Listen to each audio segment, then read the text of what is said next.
El juramento, por Frank E. Peretti. Capítulo 1.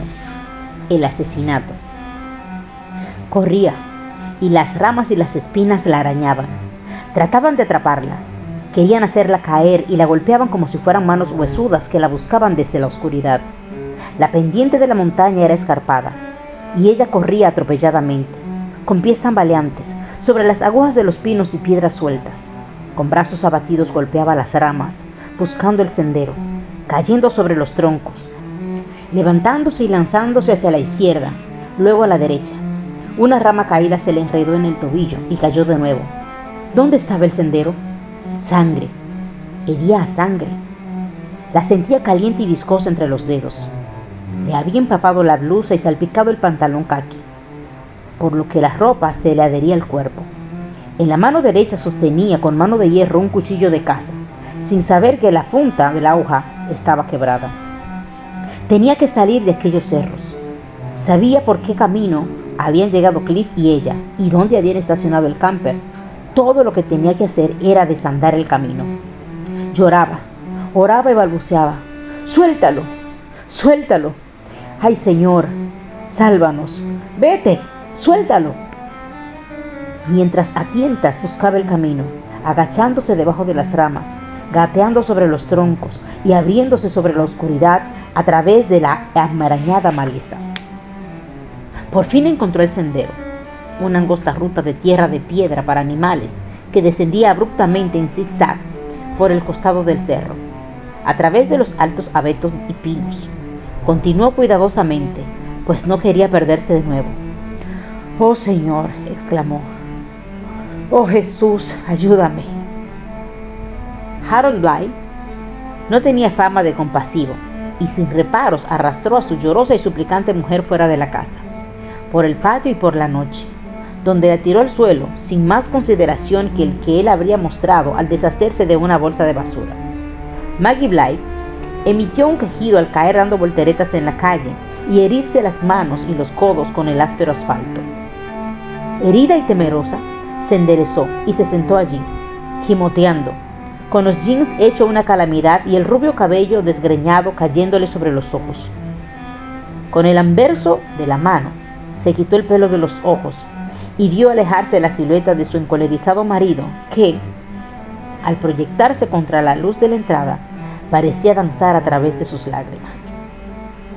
«¡Harold!», gritó. Harold Bly, alto, fornido, se volvió, con un pie sobre el peldaño superior de la entrada de la casa, y se dignó a mirar a su mujer una vez más. No había piedad en sus ojos. En sus 20 años mayor que ella, era y siempre había sido un amo que no aceptaba a buen grado la traición. Había disfrutado lanzándola al medio de la calle. Hasta le habría gustado que se hubiera puesto de pie para volverlo a hacer. «Se acabó, Maggie», le dijo con un leve movimiento de cabeza. «El daño está hecho». Los ojos de Maggie se abrieron de terror. Jadeando y suplicando, se puso de pie y corrió hacia él. «Harold, por favor, no. Perdóname, Harold, perdóname. ¿Crees que puedes traicionarme así y luego pedirme que te perdone?», le gritó, empujándola con tanta fuerza que volvió a caer y dio un grito que todos los vecinos oyeron. «Harold, no me eches, por favor». «Demasiado tarde, Maggie», dijo Harold, con un movimiento de la mano que parecía sellar la sentencia. «Ahora solo es cuestión de tiempo y no hay nada que pueda hacer para impedirlo. Así que es mejor que te largues, y que te largues para siempre». Se volvió para entrar a la casa, pero agregó: «No quiero que estés cerca de mí cuando ocurra. Ni yo ni nadie». «¿Pero a dónde voy a ir?», gritó. «Debiste haberlo pensado mucho antes». Al otro lado de la estrecha calle, una cortina se movía lentamente y la esposa del capataz de la compañía minera observó el drama mientras sus hijos veían dibujos animados en un canal de satélite. 2 puertas más abajo, y frente a la gran casa de ladrillo de los Bly, un minero y su esposa hicieron crujir la puerta de la calle al entreabrirla para oír. «Harold», pudieron oír a Maggie decir, casi gritando. «No me dejes aquí». Harold abría la puerta, pero se volvió una vez más para apuntar hacia ella con el dedo. «Aléjate de mí, Maggie. Si vuelves a acercarte a mí, te voy a matar. ¿Me oíste? Cerró de un puntazo y Maggie quedó sola en la oscuridad.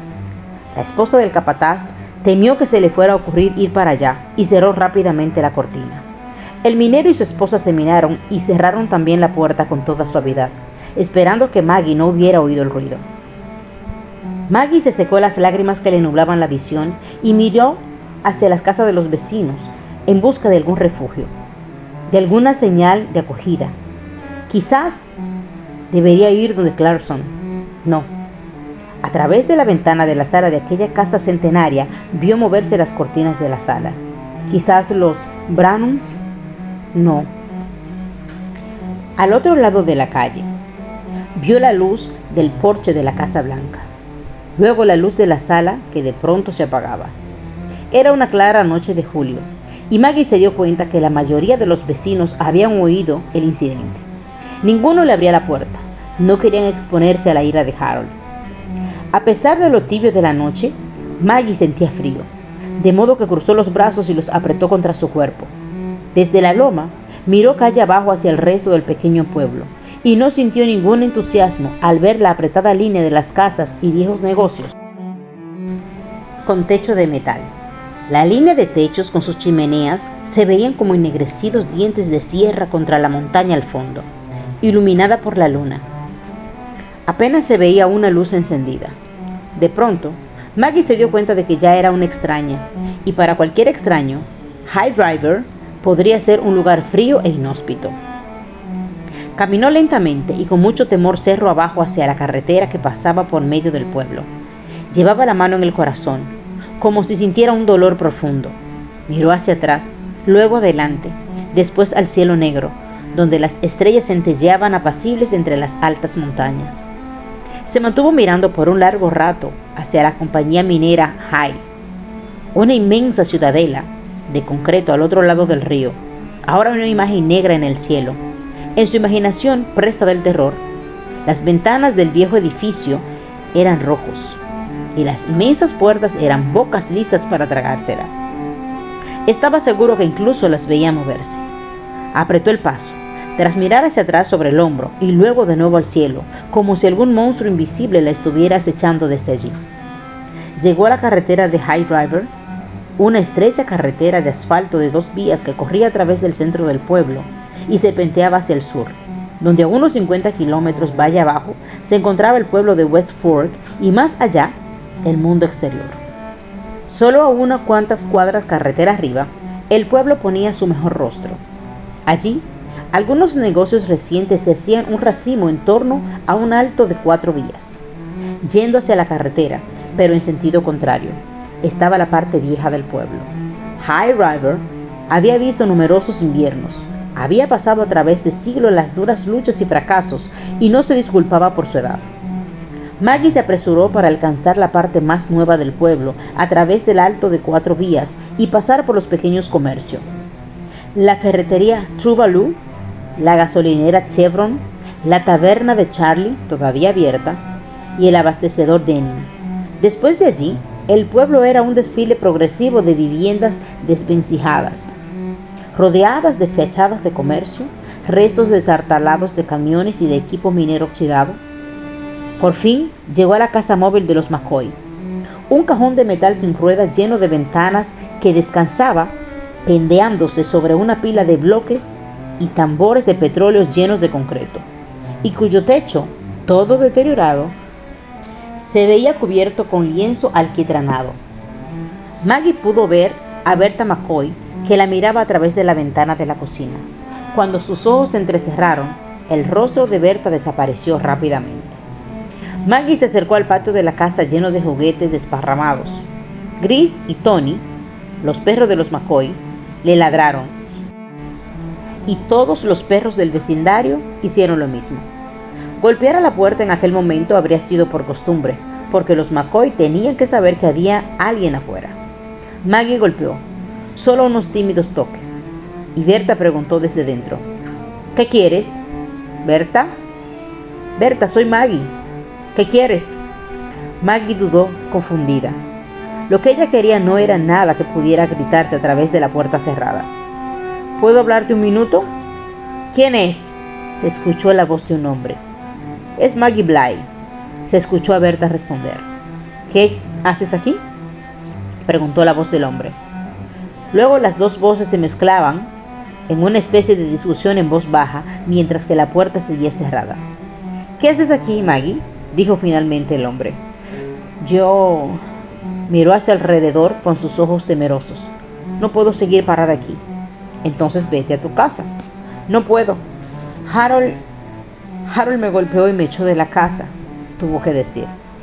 Elmer McCoy, su ex capataz de la compañía minera Hyde, conocía bien a Harold Bly y Maggie pudo darse cuenta por el tono violento de su voz. Maggie, nunca hemos tenido problema con ninguno de ustedes y no queremos tenerlo ahora. Maggie se acercó más a la puerta para buscar protección. A su alrededor, el pueblo parecía envuelto en un frío color gris de la noche y para ella, cada ventana oscurecida, cada sombra, parecía esconder algo siniestro. Elmer, si me permitieras entrar un minuto. Elmer, no la dejes parada allá afuera, pudo oír a Berta suplicar a Elmer en una voz que parecía temblar de miedo. Vete, Maggie, le gritó desde adentro. Por favor, vete, ¿me oíste? La voz de Elmer sonó amenazadora. No nos interesan tus problemas. Maggie dio media vuelta y los perros volvieron a ladrarle mientras se perdía de vista. Evelyn Benson caminó kilómetros por el escarpado sendero, paso difícil tras difícil paso, cerro abajo, hasta que al final se encontró con el camino maderero que Cliff y ella habían seguido. Al llegar aquí, la desesperación se le tornó en agotamiento. Se le doblaron las rodillas y cayó al suelo junto al camino, demasiado atontada como para llorar y demasiado exhausta emocionalmente como para orar. La sangre que había empapado su ropa se había mezclado con el sudor y el viento de la noche le había sacado el calor del cuerpo y temblaba. ¡Ándate!, siseó Carlota Nelson desde atrás de la puerta de su pequeña casa de un solo piso. Por favor, Carlota, déjame entrar. No puedo quedarme aquí, rogó Maggie, de pie ante la puerta de entrada que seguía cerrada y agarrada del tirador. Carlota Nelson y Rosie Clarkson, medio atractivas y ya no muy jovencitas, aún eran las damas favoritas del pueblo y estaban decididas a seguirlo siendo. No te puedo dejar entrar, replicó Carlota, sobre todo si Harold te echó de la casa. Deberías saber eso. Carlota, estoy asustada. Carlota, con un largo cabello rubio que le caía sobre la espalda en descuidada trenza, cambió una mirada de preocupación con Rosie, una pequeña y pecosa pelirroja.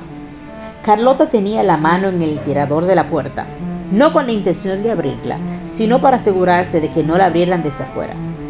Rosie estaba cerca de la puerta solo porque así podía esconderse detrás de Carlota. Asustada, ¿eh? Pero, ¿sabes una cosa? Nosotras también estamos asustadas, gritó por el hombro de Carlota. Solo permítame entrar por esta noche, suplicó Maggie. Me voy a morir si me quedo aquí afuera. ¿Morirse? ¿Dijo morirse? Carlota echó una mirada de terror a Rosie y ésta se la devolvió. Solo una puerta de madera se interponía entre ellas y la peor clase de desgracia. Ese es tu problema, dijo Carlota, y ahora su voz temblaba. Y te puedes ir donde quieras con él, ¿me oíste? Ahora, vete de aquí. Maggie empezó a llorar de nuevo. Por favor, permítanme entrar. Me iré en la mañana, se los prometo. Su ruego encontró solo el silencio. Finalmente, Maggie se volvió y, presa del terror, empezó a caminar hacia la vereda, manteniéndose cerca de los edificios, automóviles y árboles, mirando continuamente sobre su hombro al cielo y a la carretera. De no haber sido por el mal estado de la carretera, el camionero no habría aminorado la marcha y jamás habría visto a Evelyn a tiempo. Tuvo que frenar bruscamente cuando las luces de su camión la iluminaron. Caída en el camino como un cadáver lleno de sangre, chirriando, el vehículo fue a detenerse a unos 3 metros del cuerpo. Solo bien hubo salido de la cabina, el camionero sintió que empezaba a temblar. Estaba oscuro, estaba solo, y podía ver más que esta situación de lo que podían ver con las luces de su camión. Se acercó cautelosamente al cuerpo que yacía inmóvil, esperando encontrarse con lo peor, un accidente de caza o el ataque de un oso. Quizás se trataba del cuerpo de alguien a quien algún pervertido había secuestrado, mutilado y luego abandonado allí. Miró por encima de su hombro. ¿Qué pasaría si el atacante estaba todavía por allí? ¿Hola?, dijo con precaución. Evelyn se movió y gimió. El camionero apresuró sus pasos, acercándose a ella. Se inclinó y la volteó. Estaba flácida, sus ojos cerrados, su rostro del color de la cera. Le cogió la cabeza y le palpó el cuello. Su pulso estaba fuerte, su respiración era normal. Señora, ¿puede oírme? Ella despertó sobresaltada. Evelyn no se daba cuenta quién era, dónde estaba, ni quién la estaba sosteniendo. Todo lo que registraba en su mente era la imponente parrilla del camión, el ronronear del motor diésel y sobre todo las penetrantes luces que se le antojaban como un par de ojos. Con un terrible chillido, se liberó de las manos del camionero. Se puso de pie, tambaleando por la debilidad, sucia de sangre. En la mano derecha blandía el cuchillo de punta rota que brillaba bajo la luz del camión. El camionero, temiendo por su propia seguridad, se alejó de un salto de ella y del cuchillo.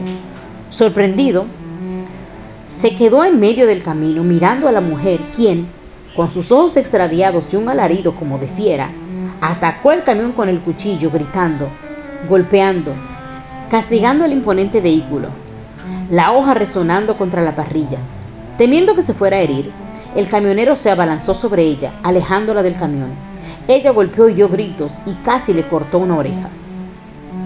Vic Moore, alto, barbudo y corpulento, tampoco necesitaba ningún problema, porque aquellos días, en High Valley, encontrar trabajo no era fácil, especialmente para un contratista. Bueno, se las había arreglado para que no faltara comida en la mesa, lo que decía algo de su fuerza y destreza. También se las había arreglado para mantenerse casado con la misma mujer durante 6 años, lo que en sí era un tremendo logro, y hablaba de la habilidad de Carlota Nelson para guardar un secreto. De modo que las cosas iban bien, gracias, y desde allí podrían ir mejor. A lo menos, ese era el pensamiento hasta esa noche. Estaba a punto de acostarse, de pie y desnudo de la cintura hacia arriba, frente a la tina de baño, cuando le pareció ver algo como una erupción de un vaso sanguíneo roto directamente sobre el corazón. Se inclinó hacia el espejo, tratando de encontrar un mejor ángulo para estudiar la extraña marca. Parecía tener un dibujo de encaje o vena sobre el pecho que cubría un área de unos 2 centímetros de ancho y un poco más larga que el ancho de su mano. ¿Qué podrá ser esto?, se preguntó. De algún lugar de lo profundo de su memoria surgió la respuesta. Y debajo de esa marca, su corazón comenzó a golpear más y más fuerte. Vic se tomó del borde de la tina para afirmarse. Su cabeza empezó a darle vueltas mientras la razón y la lógica luchaban contra el miedo y el rechazo. Esta marca, esta mancha, no podía ser lo que él pensaba que era. Él no creía todas esas tonterías que habían escuchado desde que era niño. No, tiene que haberse estirado un músculo, roto un par de los vasos sanguíneos mientras trabajaba con el martillo u operaba una sierra manual. Últimamente había estado trabajando muy duro. Un fuerte golpe en la puerta de la calle lo hizo saltar.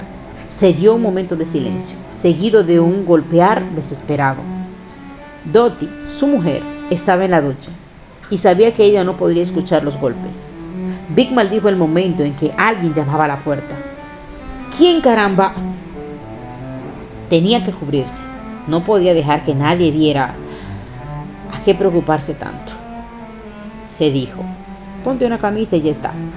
Después de todo, no es un problema tan grande. Se puso una camisa que colgaba en un gancho de la puerta de atrás de la puerta del baño. Para mayor seguridad, se puso también una bata. Los golpes continuaban, y mientras Vic cruzaba la sala hasta la puerta de la calle, amarrándose la bata al caminar, pudo oír una voz.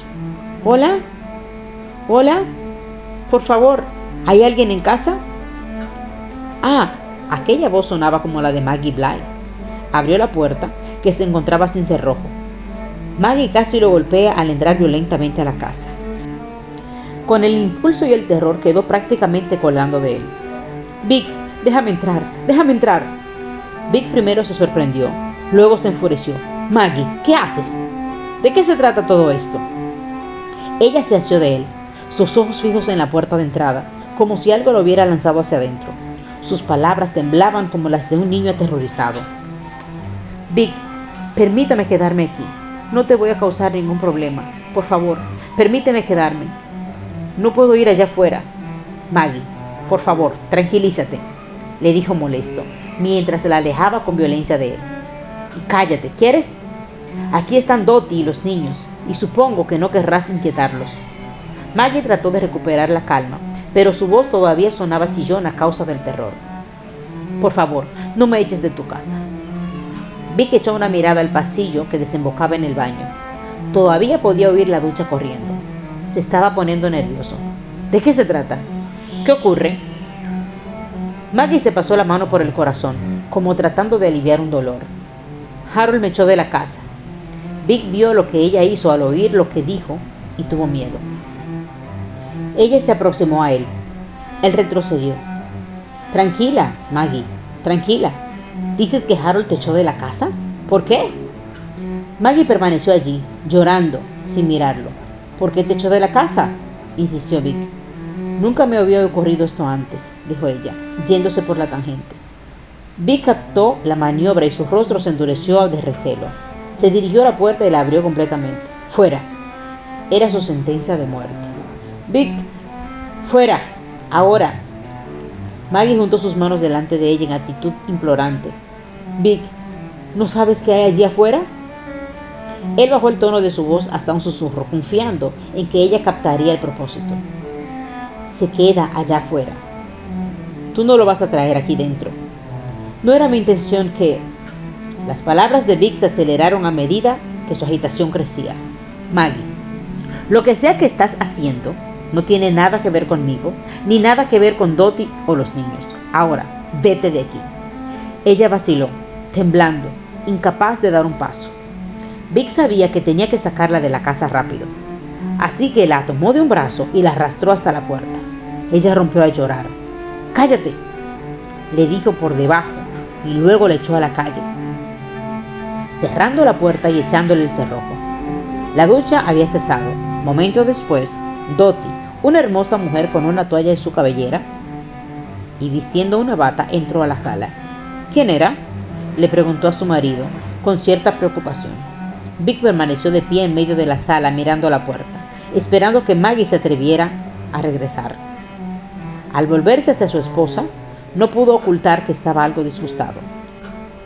Estúpidos niños, tirando piedra. ¿Y qué hiciste? Los ahuyenté. ¿Viste qué niños eran? No, estaba muy oscuro. Ella estaba a punto de hacer una nueva pregunta, pero él pasó velozmente delante de ella, rascándose a la altura del corazón mientras salía del cuarto. Quería irse a la cama, apagar la luz y dejar este día en el pasado. No quería seguir contestando preguntas. Maggie llegó finalmente al garaje de los Cobb. Antes, una estación de bomberos de una vieja mina, construida de piedra y ladrillos, con dos anchas puertas de madera montadas sobre goznes de hierro. Las luces estaban encendidas. Levi trabajaba hasta tarde. Se dirigió a la entrada lateral y sin golpear intentó entrar. La puerta estaba sin cerrojo, de modo que la abrió y entró rápidamente. Luego la cerró de golpe y se recostó contra ella. Su mente trabajaba. Levi Cobb podría sorprenderla y echarla, pero ella no se iría por su voluntad. No permanecería afuera ni un minuto más. Un camión de servicio de la compañía de teléfonos descansaba sobre gatos hidráulicos y Maggie notó que Levi estaba precisamente más allá de la puerta trasera del camión, en medio del desorden del banco del taller. Un tipo con barba, cabello grisáceo, corpulento, con anteojos con marco metálico y fuertes brazos de trabajador.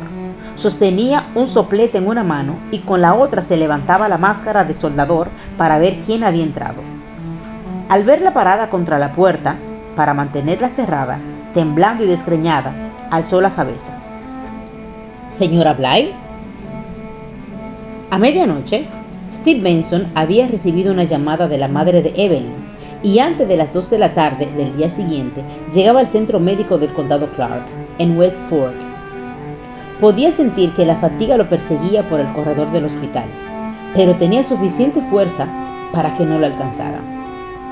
Cruzó el pasillo a grandes zancadas, sorteando el paso de pacientes en sillas de ruedas, de enfermeras y médicos, tratando de dar con el cuarto 31. Se dio cuenta que la gente lo observaba al pasar. Sabía que un hombre esbelto, vestido con toscas ropas de calle, se veía fuera de lugar en aquel ambiente blanco y esterilizado. Y por supuesto, parecía como si hubiera manejado a la mitad de la noche. Con aquel rostro ennegrecido y sin afeitar, amén de ojos vidriosos e intensos.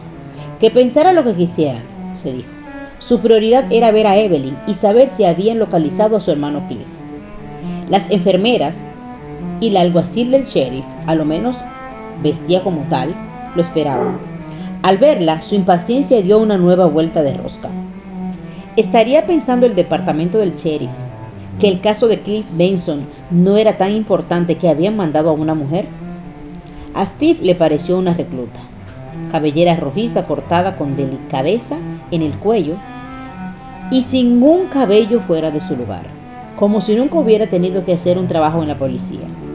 Delgada, talle perfecto, rostro de muñeca de porcelana china. También se percató de que se veía ansiosa, alarmada, como si aquel fuera su primer día de trabajo. Fantástico, grandioso. Ella lo miró. No trates de detenerme, jovencita. ¿Le puedo servir en algo?, preguntó ella caminando a su encuentro. Soy Steve Benson, le contestó, deteniéndose para no atropellarla. ¿El cuñado de la señora Benson? Exactamente, respondió, dejando que ella estrechara su mano, pero ya mirando más allá de ella, hacia el corredor, ansioso por ver a Evelyn. Soy Stacy Ellis, del condado. Soy del departamento del sheriff del condado de Clark, empezó diciendo. Sí, ella estaba bastante nerviosa. Era comprensible. La madre de Evelyn dijo que usted vendría. Así que usted es el hermano del... Finalmente, Steve le prestó toda su atención para salir del paso. Cliff Benson es mi hermano.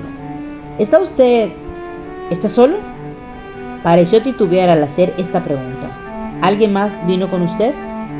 Estoy solo, dijo yendo al grano. Quiero ver a mi cuñada y quiero saber si han encontrado a mi hermano.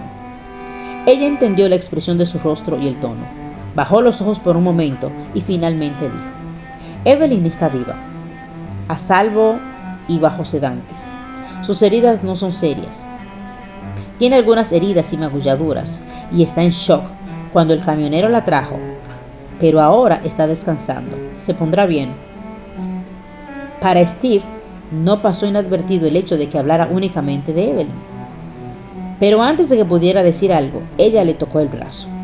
¿Podríamos sentarnos primero solo por un momento? ¿Para qué? Venga. Se limitó a responder con mucha amabilidad y lo llevó a un área de espera que estaba fuera del vestíbulo. Un salón amplio con sillas confortables, revistas People, grandes ventanales. Él se hundió en una suave silla, junto a la ventana que había estado recibiendo el sol de la tarde. La silla se sentía mejor de lo que esperaba. El cuerpo le había venido enviando mensajes de que necesitaba descansar, pero él los había pasado por alto. Tracy Ellis arrimó una silla y la ubicó de tal manera que pudiera quedar frente y muy cerca de él. Sujetaba en su mano una carpeta, sin duda con los detalles del caso que había sido posible reunir hasta el momento. Pensó Steve, pero se dio cuenta que no lo abrió. En lugar de eso, solo miraba, evidentemente con dificultad para encontrar las palabras adecuadas. Pero su expresión decía bastante. Él pudo leer la verdad en sus ojos y sintió que le taladraban las entrañas, que vencía sus esperanzas, que precipitaba sus más fuertes deseos de no creer. Mi hermano está muerto, ¿verdad? Ella aún vacilaba. Finalmente dijo: necesitamos una identificación definitiva del cuerpo, pero sí, es casi seguro que su hermano Cliff está muerto. Era una chispa de esperanza, pero solo para atormentarlo. ¿Qué quiere decir con casi seguro? Ella abrió rápidamente la carpeta y buscó unas notas de una información específica. Buscó otra página. Su hermano Cliff, una cicatriz en la pierna derecha en el muslo. Steve aspiró profundo. Se sintió desfallecer. Con la expresión de su rostro, Stacy Le pedía disculpas, pero esperaba una respuesta. Sí, asintió él. Se disparó en la pierna con una pistola cuando tenía 17 años. Trataba de demostrarme cuán rápido era para sacar la pistola. En un instante, toda la escena le pasó por la mente. El banco de papel dibujado a mano, el clavo en el viejo roble detrás de la casa, Cliff alto y delgado, con una funda amarrada en la pierna y luego sombrero de vaquero. Clint Eastwood, prepárate. Era un muchacho loco y yo lo quería por eso. Lo siento mucho. ¿Qué pasó? No estamos seguros. Anoche, un camionero encontró a la señora Benson sola en el camino en Will Peak. Estaba bajo shock e incoherente, pero tenía una identificación. Llamamos a su casa y uno de los hijos nos dijo que ella y su hermano habían salido a acampar. Temprano esta mañana encontramos en Will Peak el cuerpo de su hermano. Se detuvo y luego prosiguió cuidadosamente. Por la forma en que se ven las cosas, creemos que pudiera haber sido víctima del ataque de un oso. ¿Pudieron haber sido? ¿Ustedes no pueden identificar el ataque de un oso? Su tono era cortante. Se sentía tan adolorido que no podía evitarlo. Se dio cuenta que ella no lo tomó a mal, sino que mantuvo la calma y la afabilidad aun cuando estaba visiblemente tensa. Aún no tenemos toda la información. Primero, los ataques de osos, si esto es lo que ocurrió, son extremadamente raros por aquí. A lo menos los informes de ataques de osos y... no quería admitirlo. Nunca hemos establecido un procedimiento para agilizar casos como este. En esta parte del país, toma tiempo reunir al personal y tener éxito con la logística. Ahora, el cuerpo de su hermano fue llevado al depósito de cadáveres de Oak Springs, a unos 48 kilómetros de aquí. La autopsia está programada para mañana y esperamos que el investigador médico del condado pueda emitir una resolución. Mientras tanto, hemos establecido contacto con el Departamento de Pesca y Caza y ellos van a mandar a algunas personas. Marcus Dufresne, como dijo. Ella se detuvo. El funcionario de conservación que trabaja con pesca y caza es Marcus Dufresne. ¿No es así? Ella asintió con la cabeza. ¿Lo conoce? Hemos trabajado juntos. El año pasado le ayudé a marcar algunos osos. ¿Está él en el caso? Ella dudó por un segundo, pero luego replicó. Sí, creo que sí. Pasándose nervioso las manos por el pelo lacio, Steve dijo. Entonces creo que será mejor que me ponga en contacto con él. Debemos trabajar rápido antes que las pistas desaparezcan, antes que perdamos la evidencia. Bueno, estoy seguro de que el señor Dufresne está altamente capacitado. Ambos lo estamos. Los dos tenemos que actuar. Steve estaba consciente de que hablaba demasiado alto, demasiado rápido, pero no se podía controlar. Era como si fuera poniendo todo su dolor y enojo en acción, en alguno que podría controlar. Señor Benson, Tracy alzó la mano para interrumpirlo. Dele un poco de tiempo. Usted está demasiado cerca a este... No tenemos tiempo, se interpuso.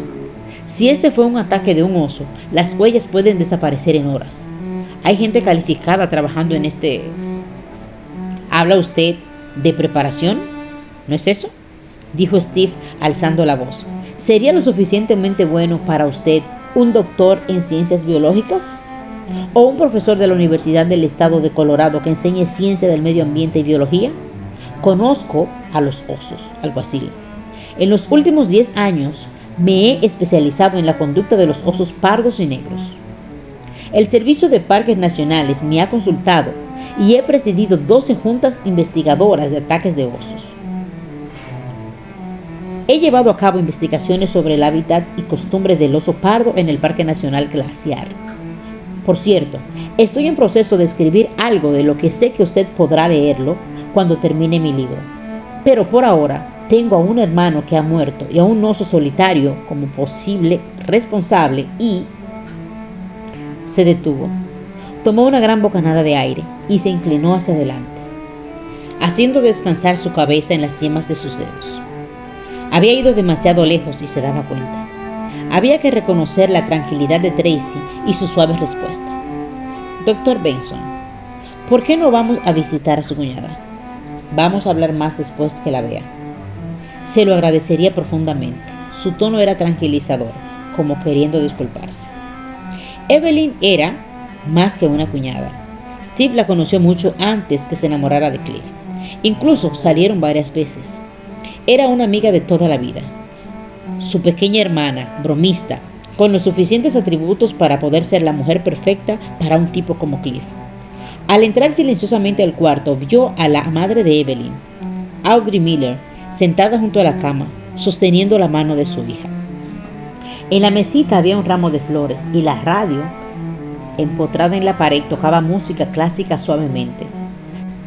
Steve no sabía con qué se iba a encontrar, pero cuando vio a Evelyn descansando entre las blancas sábanas, pálida y debilitada, pero salva y atendida, la dulce tranquilidad de verla viva lo abrumó y empezó a llorar. Audrey se volvió y su rostro se iluminó, hablando con susurro. Steve, ¿cómo estás? Y luego se incorporó y lo abrazó mientras las lágrimas acudían a sus ojos. Se mantuvieron abrazados durante un rato, tratando de intercambiar consuelo, pena, comprensión. No hubo palabras. ¿Podría decir yo? Pensó Steve. Miró a Evelyn. Su rostro miraba hacia él, pero su expresión era indiferente. No dio muestras de reconocerlo. Audrey mantuvo un brazo alrededor de Steve mientras ambos miraban a la cama. Creo que todavía sigue en shock. Steve se aproximó, se inclinó y miró a Evelyn a los ojos. ¿Evie? Dijo suavemente. Soy Steve. Por un momento no hubo respuesta. Luego, con una acción en cámara lenta, sus ojos volvieron a la vida y lo miró. Sus labios se estremecieron levemente y luego formaron un débil e incompleto Steve. Tiene que haber pasado por algo horrible, pensó Steve. Su rizado cabello negro todavía tenía restos de sangre seca. Su rostro y manos estropeados con heridas y magulladuras. Delicadamente puso su mano sobre ella. Evelyn se las agarró para hacerle una señal con la mano de que todo estaba bien y luego sonrió lentamente. No era la sonrisa habitual de Evelyn, que podía iluminar un cuarto. Pero Steve se sintió feliz con aquella manifestación de ella. ¿Cómo estás, pequeña? Por un momento pareció que ella no había escuchado. Luego dijo: Cliff está muerto. Sus ojos se humedecieron, pero ella se veía tan ausente, tan ajena a sus emociones y a su real situación, que sus palabras sonaron torpes y monótonas. Una atontada afirmación de un hecho real. Descansa, Evie. Nosotros estamos ahora aquí. Ella sonrió y volvió a hacer una señal casi imperceptible con la mano. Samuel y Travis están hospedados con nosotros, dijo Audrey en el mismo tono suave. Estuvieron aquí hasta hace un momento. Se fueron a casa con el abuelito. Samuel y Travis, de 15 y 18 años. Buenos muchachos, bien criados, pensó Steve. Evelyn no estaría sola. Le acarició la mano en señal de despedida. Volveré. Voy a salir a hablar con el alguacil. Cuídate. Tú también, logró decir ella. Steve y Tracy Ellis encontraron una sala de conferencia y se sentaron en uno de los extremos de una larga mesa. Tracy no sabía qué decir. ¿Cómo se siente? El solo pensar en la respuesta hizo brotar las emociones en Steve. Solo movió la cabeza, temeroso de responder por miedo a perder el control. ¿Podemos esperar? No. Se puso de pie y se limpió las lágrimas que afloraban en sus ojos. No. Tenemos que ponernos a trabajar ahora mismo. No podemos desperdiciar más tiempo. Está bien, dijo ella jugueteando con el lápiz que tenía en la mano. Algo en ella le hizo preguntar: ¿y cómo está usted? Yo estoy... Volvió a abrir su carpeta, quizás solo por hacer algo. No estoy muy bien, como habrá podido darse cuenta. Bueno, estas no son precisamente circunstancias muy agradables. Ella movió la cabeza, con una leve sonrisa de asentimiento. No, seguro que no lo son. Y las cosas van a ponerse peor antes de mejorar. Me imagino que usted necesitará muchas fuerzas. Estoy luchando con eso, le dijo, e inmediatamente cambió de asunto. ¿Ha podido Evelyn decirle algo de lo ocurrido? Precisamente iba a preguntar a usted eso mismo. No, él movió la cabeza. Realmente por ahora no está en condiciones de hacerlo. Créame, eso es mejor. Tracy puso sobre la mesa la carpeta abierta y empezó a revisar la información que tenía. Un chofer de un camión la encontró en el camino maderero en Wells Peak, dijo, y empezó a desplegar un mapa del área de servicio forestal. Steve acercó su silla de modo que ambos pudieron revisarlo. Ella estaba incoherente, histérica, cubierta con sangre.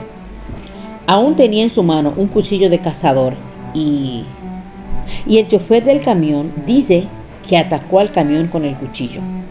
Al escuchar eso, Steve se inclinó hacia adelante. ¿Cómo dijo? Tracy buscó en sus notas y se detuvo en la declaración del camionero. Yo creía que ella estaba inconsciente, pero de pronto, cuando vio mi camión, se puso de pie gritando y empezó a atacarlo, tratando de herirlo. Cuando le hablé al camionero, se veía muy agitado. Nunca había visto algo igual. Dijo que tuvo que luchar con ella para alejarla del camión y ella estuvo a punto de herirlo a él mismo. Steve estaba tratando de imaginarse a Evelyn haciendo tal cosa. Era una mujer tranquila, madura y responsable. Más importante aún, ella y Cliff tenían experiencia en la vida al aire libre. Evelyn había ido de caza con Cliff, había disparado e incluso había cazado, incluyendo un oso negro durante un viaje a Montana. Podía ser muy protectora de las personas a las que amaba y no era alguien a la que se pudiera derrotar con facilidad. Pero este informe no correspondía al comportamiento de Evelyn. Tracy remarcó el área en el mapa. La encontró por aquí, sobre este camino maderero.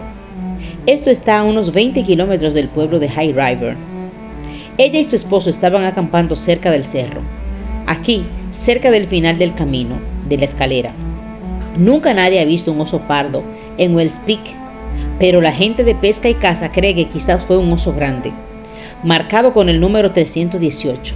Se le ha visto, no precisamente cerca de Wells Peak, sino, ella señaló otra área montañosa, a lo menos 48 kilómetros al norte, aquí en el norte de Pabbocks Ranch. Esto no es extraño, dijo Steve estudiando el mapa. Los osos pardos pueden viajar muy lejos en busca de comida. ¿Sabrá alguien si este oso está habituado a tratar con las personas? Entendiendo que está en ese proceso, y eso es precisamente lo que lo hace ser el primer sospechoso. Ha andado haciendo correrías por el vertedero de basura cerca de Swiftwater.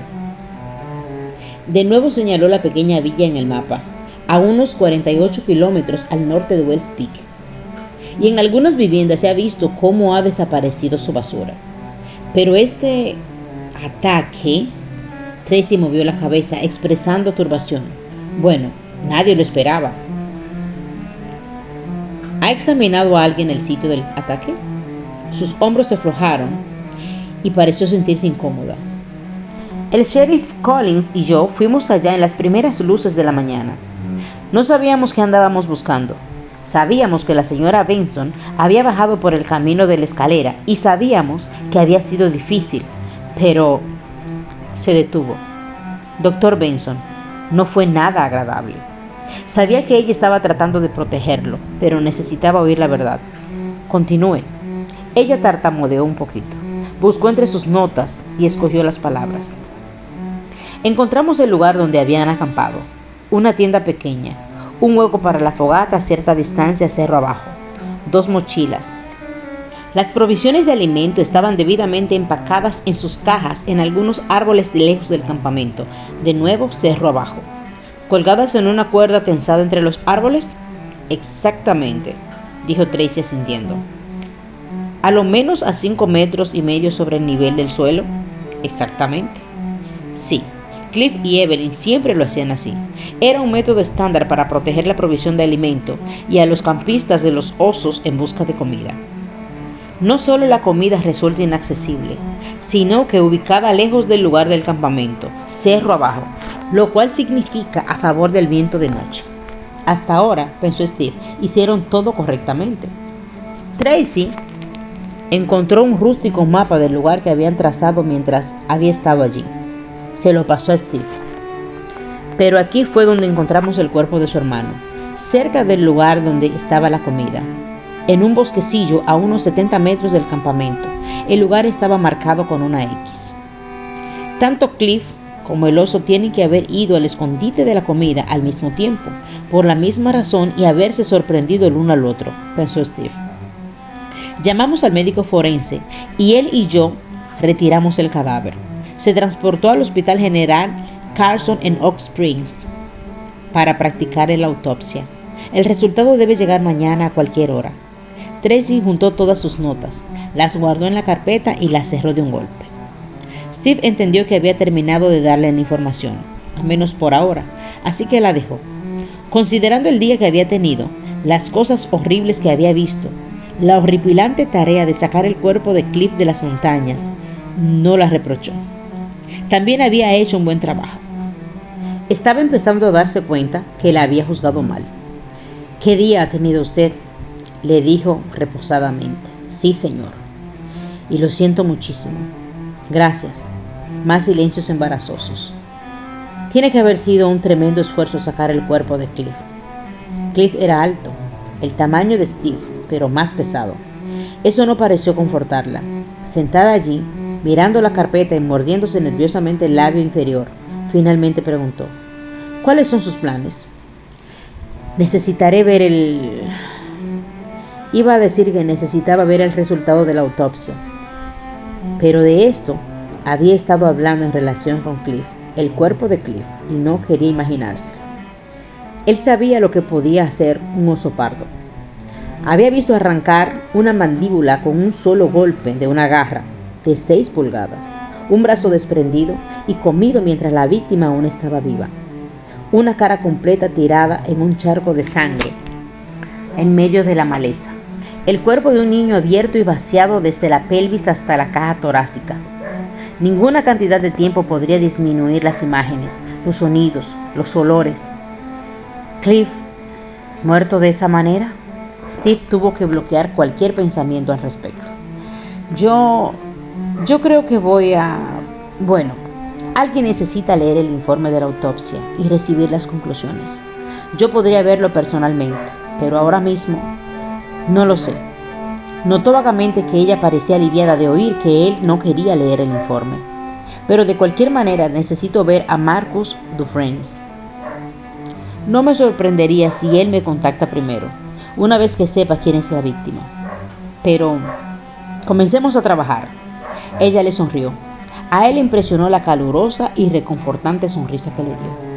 Si planea quedarse un tiempo aquí, dijo Tracy poniéndose de pie, le sugiero el motel Tamarack, aquí en West Fork. No es el Holiday Inn, pero es bonito y limpio. Yo puedo ponerme en contacto con Marcos y decirle que usted está aquí, y mañana, si quiere, puedo llevarlo al sitio para que lo vean. Pero Steve pensaba en el tiempo transcurrido y lo que pudo haber ocurrido en el sendero para hacerse desaparecer las huellas del oso.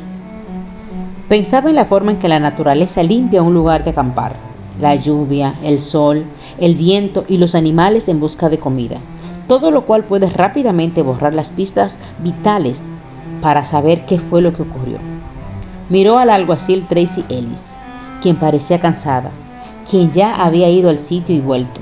Miró su reloj, calculó el tiempo que quedaba de luz natural e hizo una decisión. ¿Cuánto tiempo necesito para llegar hasta allá?